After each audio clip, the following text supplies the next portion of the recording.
Depuis la nuit des temps, l'électricité se manifeste par la foudre. À une époque où les Grecs croient que les éclairs sont forgés pour Zeus par 3 cyclopes, un philosophe, Thalès, va sans le savoir approcher du secret de la foudre. Il s'aperçoit que l'ambre, quand on le frotte, attire à lui de petits morceaux de paille. L'ambre semble posséder un fluide bien étrange. En 1720, on appelle ce fluide électricité, du nom grec de l'ambre, électron. Entre-temps, on construisit beaucoup de machines à attirer les brindilles. L'électricité fait la joie des salauds. Un Hollandais habitant à Leyde, Muschenbroek, veut capturer ce fluide en le mettant dans une bouteille. Il reçoit aussitôt une décharge si forte qu'il se croit mort. Un physicien, abbé de surcroît, Nollet, présente la bouteille de Leyde au roi Louis XV. Il électrise une farandole de 200 gardes françaises. On renouvelle l'expérience avec des chartreux, tricornes ou tonsure, le résultat est le même. Avec d'autres savants, Franklin se demande s'il n'y a pas une parenté entre la foudre et l'étincelle électrique. Jusque-là, les explications de la foudre étaient aussi nombreuses qu'embarrassées. Par exemple, on croyait que des exhalaisons sulfureuses s'élevaient de la terre et finissaient par s'enflammer. Klein prend tous les risques et, sous un ciel orageux, lance un cerf-volant relié à un fil conducteur. Il frôle la mort. Le paratonnerre est inventé. Bientôt, tous les toits en seront hérissés. On voit même des chapeaux paratonnerres pour les élégantes et des parapluies paratonnerres pour les autres. Mais c'est une grenouille qui fait faire à l'électricité un bond prodigieux. Galvani, professeur d'anatomie à Bologne, remarque que des cuisses de grenouille pendues à son balcon s'agitent toutes seules.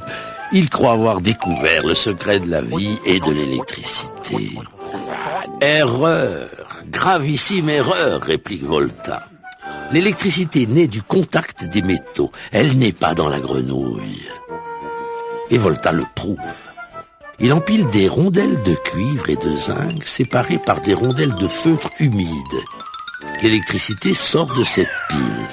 Cette fois, ce n'est plus une simple décharge, c'est le courant.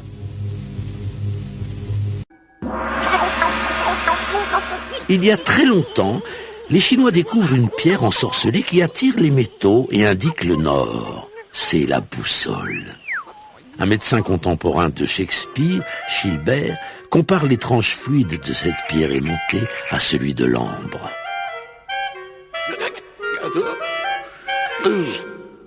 Mais tout commence 2 siècles plus tard, à l'université de Copenhague.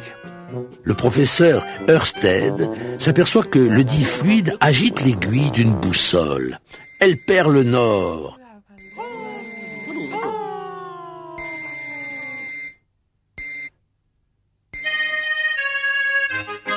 Mais une nouvelle science est trouvée à Paris. André-Marie Ampère établit les premières lois de l'électromagnétisme. Il découvre que le courant électrique a un sens. C'est d'ailleurs lui qui baptise courant ce fameux fluide. Pendant ce temps, François Arago remarque qu'un fil conducteur attire la limaille de fer. Avec Ampère, il trouve le principe de l'aimant électrique. On essaie alors de construire des moteurs avec des électroaimants. Jacobi lance même un bateau à piles qui remonte poussivement la Neva. Car jusqu'ici, pour faire du courant, il faut une pile. Faraday découvre qu'on peut en produire autrement, en promenant un aimant dans une bobine. À partir de là, on doit pouvoir transformer en courant n'importe quel mouvement. Des mécaniciens, des ingénieurs, des bricoleurs ont donc essayé de fabriquer des machines à fabriquer l'électricité.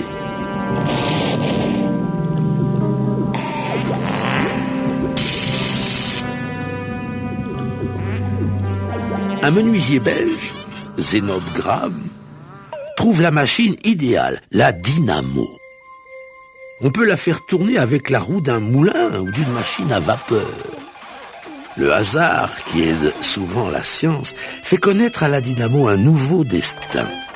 À l'exposition de Vienne en 1873, une machine Gramme est raccordée par erreur à une autre. L'électricité produite par la première fait tourner la seconde. Un jet d'eau salue la naissance du moteur électrique.